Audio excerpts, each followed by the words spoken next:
pilləkənlə lift məsələsi çox əla idi. Qorxun harada varsa vəsfən, bəli. Bu elədir. Bu həqiqət ondadır ki, iblisi məhv eləməyin yolu, iblisi sındırmağın, iblisdən azad olmağın yolu qorxduğun şeyin içinə getməkdir. Qorxursansa ged ora. Çünki qorxduğun bir şeyin içinə gedəndə iblis özünü çıxardacaq ortaya.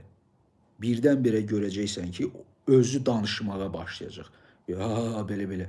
Artıq o danışanda bilirsiniz, sən elə bil qorxunun içinə girsən, onu aldadırsan, o elə bil belə də başını itirir, kontroldan çıxırsan sən, sən idarə etmədən çıxırsan, ona görə bilmir neynəsin və şey eləyir, başlayır danışmağa, danışır. Sən fərqindəliyin biraz olsa görəcəksən ki, bu mən deyiləm. Əsas odur. İblisə qalib gəlməyin yolu odur.